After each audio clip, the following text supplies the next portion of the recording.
Hi friends, welcome to the English class. നമ്മളിവിടെ English ഭാഷ സംസാരിക്കാനും എഴുതാനും ഇംഗ്ലീഷ് ഭാഷയുടെ ലോകത്ത് ഇടപെടാനുമുള്ള പഠനത്തിൻ്റെ പ്രാരംഭഘട്ടത്തിലാണ് ഉള്ളത്. ലോകത്ത് ഏറെ പ്രാധാന്യമുള്ള ഭാഷകളിലൊന്നായി ഇംഗ്ലീഷ് മാറിക്കഴിഞ്ഞിട്ടുണ്ട്. ഇംഗ്ലീഷ് അറിയാതെ, ഇംഗ്ലീഷ് പഠിക്കാതെ സാമൂഹിക മേഖലകളിൽ ഇടപെടുന്നത് പോലും പ്രയാസമായിരിക്കുന്ന ഒരു ഘട്ടത്തിൽ നന്നായി ഇംഗ്ലീഷ് പഠിക്കുക, സംസാരിക്കുക, എഴുതുക, വായിക്കുക എന്നത് വളരെ അത്യാവശ്യമാണ് എന്ന് മനസ്സിലാക്കി ഇംഗ്ലീഷ് പഠനം ആരംഭിക്കുകയാണ്. റെഡി? ഇവിടെ ഇംഗ്ലീഷ് ആദ്യം തന്നെ ക്ലാസ്സിലേക്ക് കടക്കുന്നതിന് മുമ്പ് ഓർമ്മപ്പെടുത്താനുള്ളത് നിരന്തരമായ പ്രാക്ടീസ്.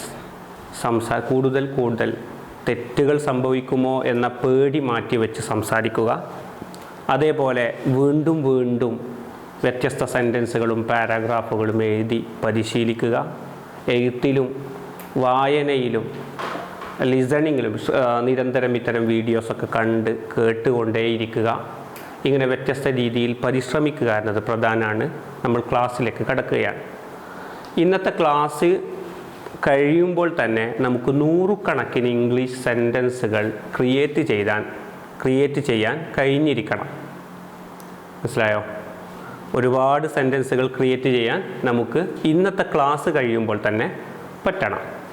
ഈ ക്ലാസ് ആരംഭിക്കുമ്പോൾ ആദ്യമായി നമുക്ക് പറയാനുള്ളത്, ഏതൊരു ഭാഷയിലും സെൻറ്റൻസുകൾ ക്രിയേറ്റ് ചെയ്യുമ്പോൾ ഉണ്ടാക്കുന്ന സമയത്ത് ആ സെൻറ്റൻസുകൾ ഉണ്ടാക്കുന്ന പ്രധാനപ്പെട്ട രൂപം എങ്ങനെ, അതിൻ്റെ സ്ട്രക്ചർ എങ്ങനെ എന്ന് മനസ്സിലാക്കിയിരിക്കണം. ഇവിടെ ഞാൻ ചില ഉദാഹരണങ്ങൾ നമുക്ക് പഠിക്കാം. അതിനു മുമ്പ് ഇംഗ്ലീഷ് ഭാഷ പഠിച്ച് തുടങ്ങുന്നതിന് മുമ്പ് വളരെ പ്രധാനമായും പഠിച്ചിരിക്കേണ്ട ചെറിയ ചില പദങ്ങൾ പഠിപ്പിക്കാം. ഈ ക്ലാസ്സിനിടയിൽ കൂടുതലായി നിങ്ങൾക്ക് ബൈഹേർട്ട് ചെയ്യേണ്ട, മനഃപ്പാഠമാക്കിയിരിക്കേണ്ട ടാസ്കുകളൊന്നും നൽകില്ല. ബൈഹേർട്ട് ചെയ്യാനൊന്നും കൂടുതലായി നിങ്ങൾക്ക് തരൂല. അതേസമയം വളരെ അപൂർവം സമയങ്ങളിൽ ചെറിയ ചില ടാസ്കുകൾ മാത്രം ബൈഹേർട്ട് ചെയ്യാനുണ്ടാകും. അതങ്ങനെ തന്നെ മനഃപ്പാടാക്കിയിരിക്കണം. കാരണം അത് മനഃപ്പാഠമാക്കാതെ നമുക്ക് മുന്നോട്ട് പോകാനാവില്ല എന്ന ഘട്ടത്തിൽ എന്ത് ചെയ്യും? ചില ഭാഗങ്ങൾ മാത്രം മനഃപ്പാഠമാക്കാൻ തരും. മനസ്സിലായോ? ആ നിലക്ക് നമ്മുടെ പാഠം ആരംഭിക്കുന്നതിന് മുമ്പ് വളരെ നിർബന്ധമായും ആർക്കെങ്കിലും ബൈഹാർട്ട് ഇല്ലാത്തവരുണ്ടെങ്കിൽ മനസ്സിലാക്കിയിരിക്കാൻ വേണ്ടി ഒരു 7 പദങ്ങൾ ഞാനിവിടെ എഴുതുന്നു. അതിൻ്റെ കൃത്യമായ അർത്ഥം നമ്മൾ ആദ്യം മനസ്സിലാക്കിയിരിക്കണം. അത് കഴിഞ്ഞ ഉടനെ നമ്മൾ പാഠത്തിലേക്ക് കടക്കാം. നോക്കൂ, ഒന്നാമത്തേത് എന്താണ്? ഐ എന്നതിൻ്റെ അർത്ഥം എന്താ? ഐ എന്നതിൻ്റെ അർത്ഥം ഞാൻ. ഐ എന്നതിൻ്റെ അർത്ഥം ഞാൻ എന്നാണ്. മനസ്സിലായോ? ഐ. രണ്ടാമത്തേത് യു എന്ന് പറഞ്ഞാൽ നീ എന്നാകാം, അല്ലെങ്കിൽ നിങ്ങൾ, അല്ലെങ്കിൽ നിങ്ങൾ. യു എന്ന് പറഞ്ഞാൽ നിങ്ങൾ. അടുത്തത് ദേ എന്ന് പറഞ്ഞാൽ അവർ. അവർ. ഐ എന്ന് പറഞ്ഞാൽ ഞാൻ. യു നീ, അല്ലെങ്കിൽ നിങ്ങൾ, ഏതെങ്കിലും ഒരു അർത്ഥം ഓർത്തു വെക്കാം. നിങ്ങൾ. ദേ എന്ന് പറഞ്ഞാൽ അവർ. മനസ്സിലായോ? ഇനി അടുത്ത് വി എന്ന് പറഞ്ഞാൽ ഞങ്ങൾ, നമ്മൾ എന്നൊക്കെ പറയും. മനസ്സിലായോ? നമ്മൾ. വി എന്ന് പറഞ്ഞാൽ നമ്മൾ. ക്ലിയർ ആണോ? ഐ ഞാൻ, യു നിങ്ങൾ, ദേ അവർ, വി ഞങ്ങൾ. ക്ലിയർ അല്ലേ? ഇനി അടുത്ത് നോക്കൂ, ഹി എന്ന പദം. അടുത്തെന്താ? ഹി എന്ന പദം. ഹി എന്ന് പറഞ്ഞാൽ അവൻ. ഹി എന്ന് പറഞ്ഞാൽ അവൻ. അവൻ എന്ന് പറയുന്നത് ആരെയാ? നമ്മൾ ഇവിടെ ഇല്ലാത്ത പുറത്തുള്ള ഒരു പുരുഷനെ സൂചിപ്പിക്കുമ്പോഴാണ്, ആണുങ്ങളെ സൂചിപ്പിക്കുമ്പോഴാണ് നമ്മൾ എന്ത് ചെയ്യുക? അവൻ എന്ന് പറയുന്നത്. ഹി എന്ന് പറഞ്ഞാൽ അവൻ. ഇനി അടുത്തത് ഷീ. ഷീ എന്ന് പറഞ്ഞാൽ അവൾ. ഒരു സ്ത്രീയെ സൂചിപ്പിക്കുമ്പോൾ നമ്മൾ എന്ത് പറയും? പെൺകുട്ടികളെയൊക്കെ സൂചിപ്പിക്കുമ്പോൾ നമുക്ക് അവൾ എന്ന് പറയാം. ഷീ. ഇവിടെ ഇല്ലാത്ത ഒരു സ്ത്രീയെ സൂചിപ്പിക്കുമ്പോൾ അവൾ, നമ്മൾ ചൂണ്ടിക്കൊണ്ട് അവൾ എന്ന് പറയാം. അത്തരം സന്ദർഭങ്ങളിൽ ഇംഗ്ലീഷ് ഉപയോഗിക്കുന്ന പദം എന്താണ്? ഷീ. ക്ലിയർ അല്ലേ? ഷീ. ഇനി ഒന്ന് ഇറ്റ്. ഇറ്റ് എന്ന് പറഞ്ഞാൽ ഇത് എന്നൊക്കെ പറയാം. നമ്മൾ ചെറിയ ജീവികളെ, ഒരു പൂച്ച, ഒരു പട്ടി, ഇങ്ങനെയുള്ള ചെറിയ ജീവികളെയൊക്കെ സൂചിപ്പിക്കുന്ന സമയത്ത് നമുക്ക് ഇറ്റ് എന്ന പദം എഴുതാം. ക്ലിയർ ആണോ? ഇവിടെ എന്ത് ചെയ്തു? 7 പദങ്ങൾ, സബ്ജക്റ്റുകളാണ് ഇവ. സബ്ജക്റ്റ് എന്നാൽ എന്ത് നമുക്ക് വിശദമായി പഠിക്കാം.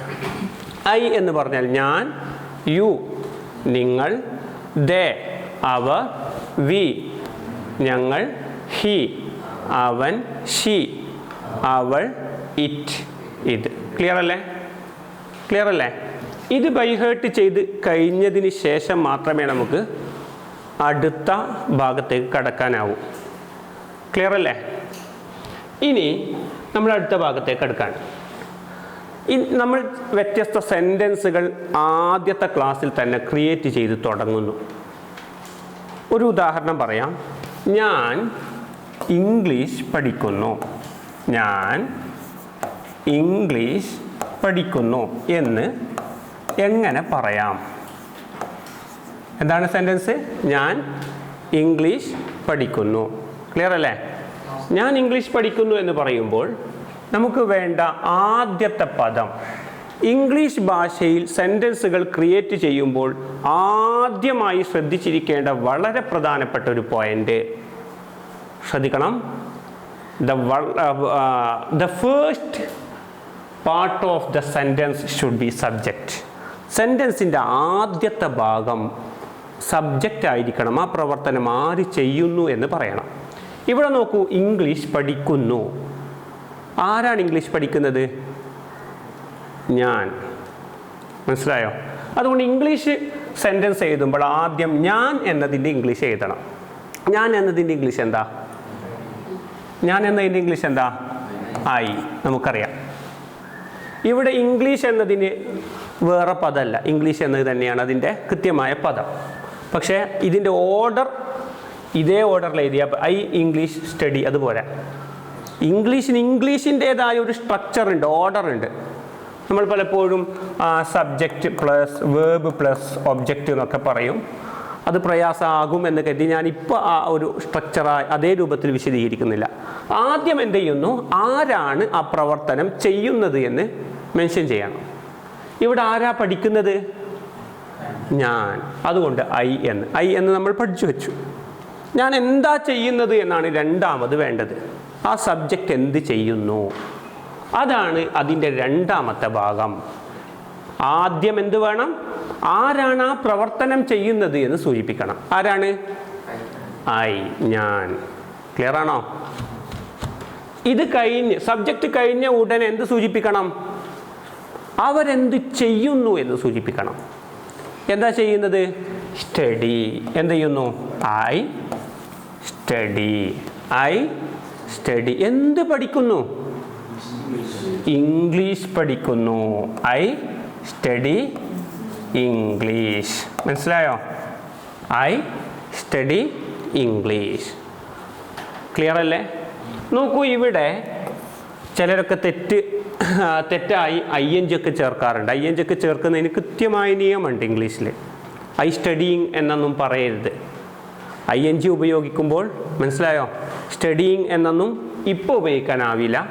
അത് ഉപയോഗിക്കണമെങ്കിൽ വേറെ ചില നിയമങ്ങളെ കൂടി പരിഗണിക്കേണ്ടതുണ്ട്. ഞാൻ ഇംഗ്ലീഷ് പഠിക്കുന്നു എങ്ങനെ പറയാം? I study English. ഞാൻ ഇംഗ്ലീഷ് സംസാരിക്കുന്നു എന്നെങ്ങനെ പറയാം? ഞാൻ ഇംഗ്ലീഷ് സംസാരിക്കുന്നു. എന്നാണെങ്കിലോ ഇവിടെ ഐ അല്ലേ? ഞാനല്ലേ സബ്ജക്റ്റ് ഐ. സംസാരിക്കുക എന്നതിൻ്റെ ഇംഗ്ലീഷ് എന്താ? സ്പീക്ക്. എന്താ? I speak English. അല്ലേ അല്ലേ? നമുക്കൊരു മറ്റൊരു ഉദാഹരണം കൂടി നോക്കാം. നോക്കൂ, ഞാൻ സ്കൂളിലേക്ക് പോകുന്നു. ഞാൻ സ്കൂളിലേക്ക് പോകുന്നു. എങ്ങനെ പറയാം? ഞാൻ സ്കൂളിലേക്ക് പോകുന്നു. ഇവിടെ ഞാൻ സ്കൂളിലേക്ക് പോകുന്നു.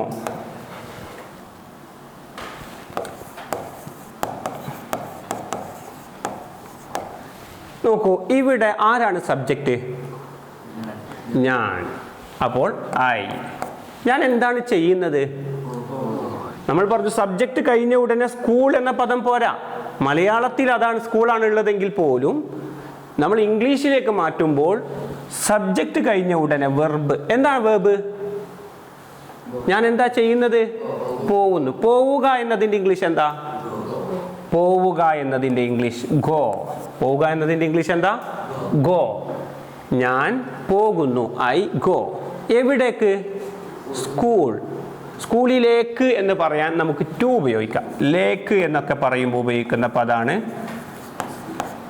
I go to school. I go to school. മനസ്സിലായോ? മനസ്സിലായോ? ഇനി മറ്റൊരു പദം, നമ്മൾ. നമ്മൾ ബ്രിട്ടനിൽ താമസിക്കുന്നു. നമ്മൾ ബ്രിട്ടനിൽ താമസിക്കുന്നു. എങ്ങനെ പറയാം? നമ്മൾ ബ്രിട്ടനിൽ താമസിക്കുന്നു. ഇവിടെ ആദ്യം നമുക്ക് എന്താ വേണ്ടത്? ആദ്യം എന്താ വേണ്ടത്? ആദ്യം എന്ത് വേണം? ആരാണ് ആ പ്രവർത്തനം ചെയ്യുന്നത് എന്ന് വേണം. ആരാണ് ആ പ്രവർത്തനം ചെയ്യുന്നത്? ഇവിടെ നമ്മൾ. നമ്മൾ എങ്ങനെയാ ഇംഗ്ലീഷ് പറയാം? വി. നമ്മൾ ഓൾറെഡി പഠിച്ചു കഴിഞ്ഞു. വി. വി അല്ലേ? നമ്മൾ ബ്രിട്ടനിൽ താമസിക്കുന്നു എന്ന് പറയുമ്പോൾ ആദ്യം വി. നമ്മൾ താമസിക്കുന്നു. We live. താമസിക്കുക എന്നതിൻ്റെ ഇംഗ്ലീഷാണ്. നമ്മൾ അത്തരം കുറച്ചധികം വെക്കാബുലറി പഠിച്ചിരിക്കണം. നമുക്ക് പിന്നീട് അത് പഠിക്കാം. നമ്മൾ താമസിക്കുന്നു. We live. എവിടെ? In Britain. ഓക്കെ, മനസ്സിലായോ? We live in Britain. Clear ആണോ? ക്ലിയർ ആണോ? നിങ്ങൾ ബിരിയാണി കഴിക്കുന്നു. നിങ്ങൾ ബിരിയാണി കഴിക്കുന്നു. എങ്ങനെ പറയാം? ആദ്യം ആരാ സബ്ജക്റ്റ്? നിങ്ങൾ. അല്ലേ? നിങ്ങൾ എന്നതിൻ്റെ ഇംഗ്ലീഷ് എന്താ? യു. നിങ്ങൾ എന്താ ചെയ്യുന്നത്? നിങ്ങൾ എന്താ ചെയ്യുന്നത്? ബിരിയാണി കഴിക്കുന്നു എന്നല്ലേ ബിരിയാണി കഴിക്കുന്നു. കഴിക്കുക എന്നതിൻ്റെ ഇംഗ്ലീഷ് എന്താ? ഈറ്റ്. അല്ലേ? You eat biryani. You eat biryani. Clear? Clear അല്ലേ? ഇനി ഞാൻ വെള്ളം കുടിക്കുന്നു. എങ്ങനെ പറയാം?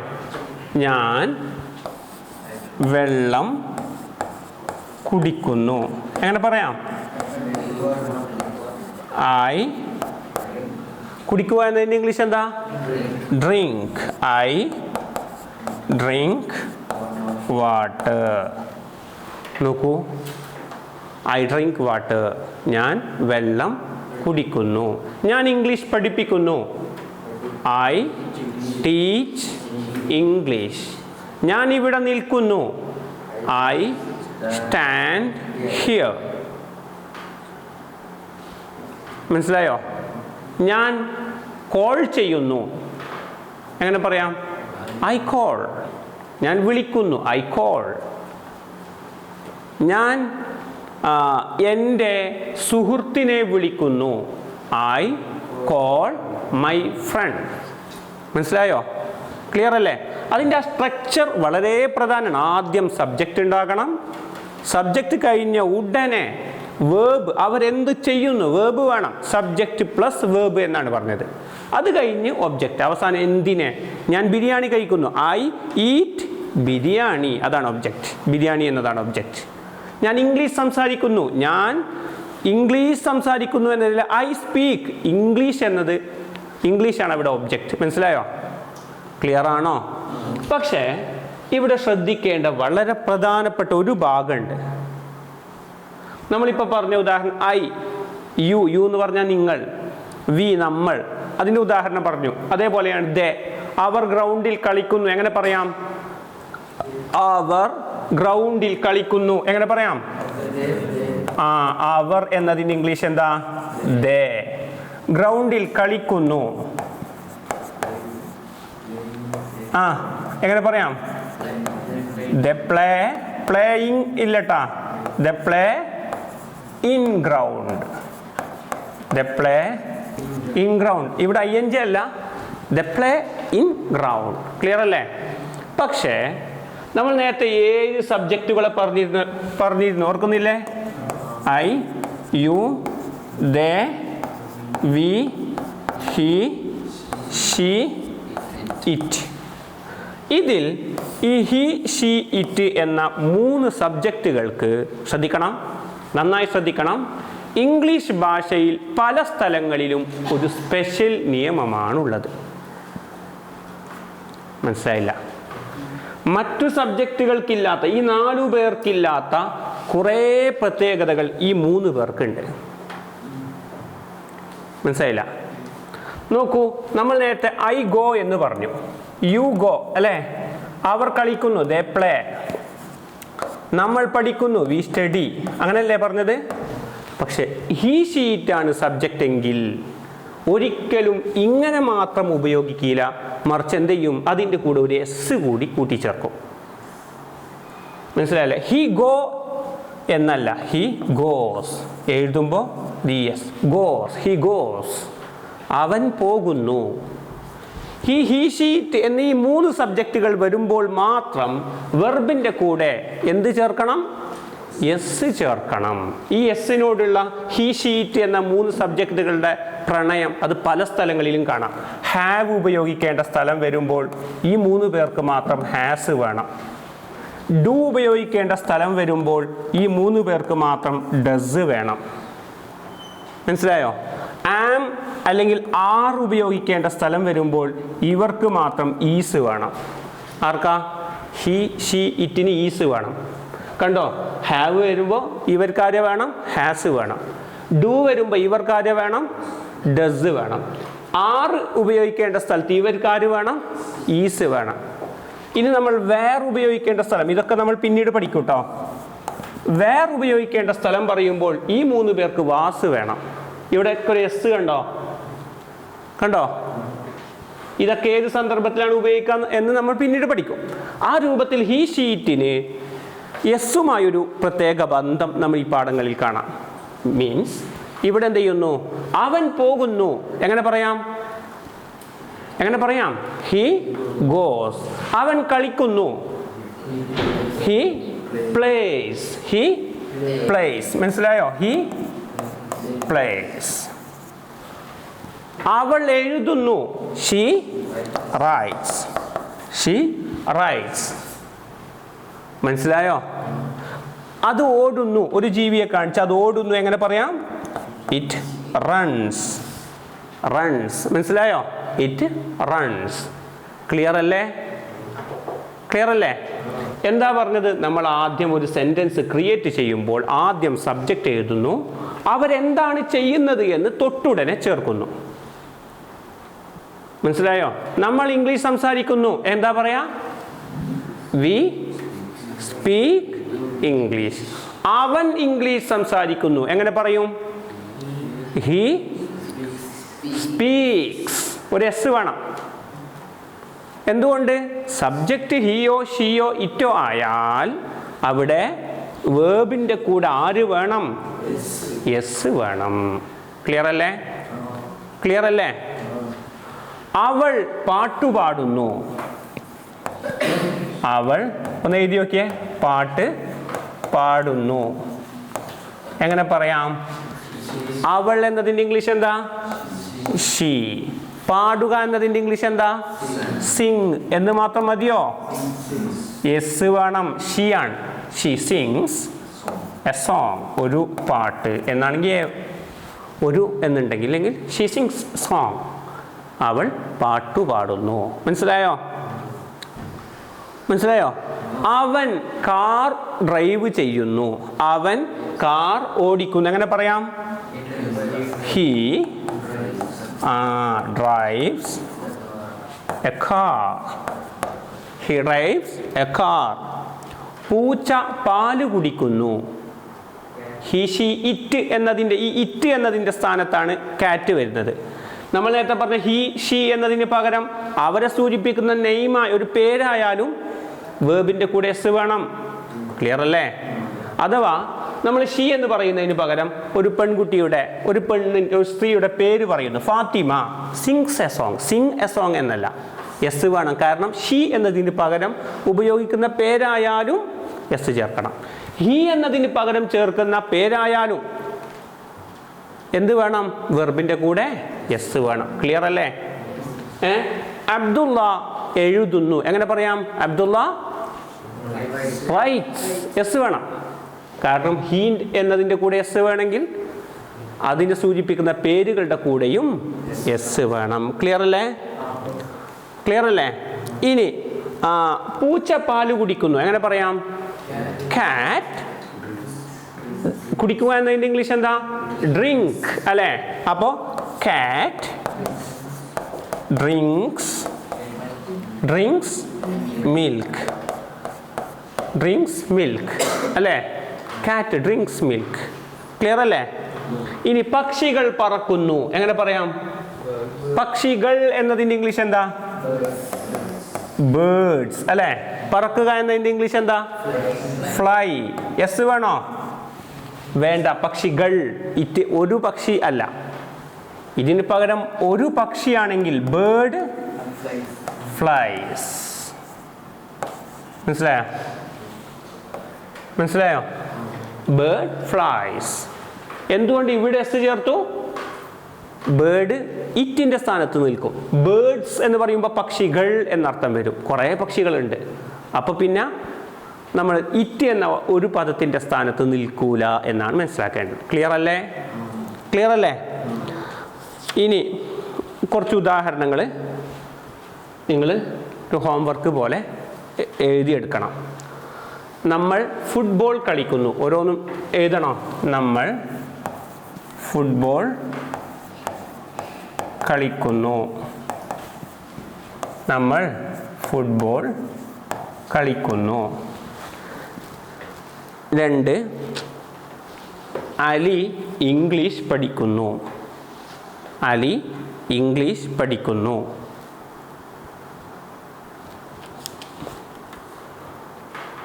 3 ഫാത്തിമ അറബിക് സംസാരിക്കുന്നു.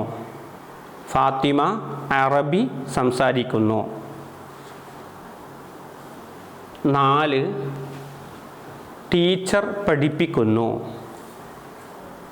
ടീച്ചർ പഠിപ്പിക്കുന്നു. 5 അഹ്മദ് സുഹൃത്തിനെ കൂട്ടുകാരനെ സഹായിക്കുന്നു. സുഹൃത്തിനെ സഹായിക്കുന്നു.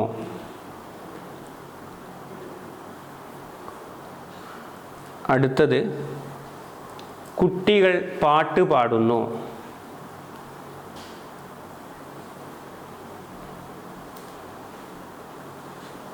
അവൻ സ്കൂളിലേക്ക് പോകുന്നു.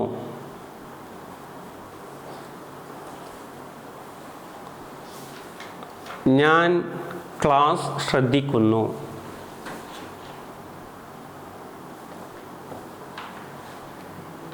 ഉമ്മ ബിരിയാണി ഉണ്ടാക്കുന്നു, കുക്ക് ചെയ്യുന്നു. ഇത്രയും സെൻറ്റൻസുകളുടെ കൃത്യമായ ഇംഗ്ലീഷ് ട്രാൻസ്ലേഷൻ എഴുതി വരാം. Okay, thank you.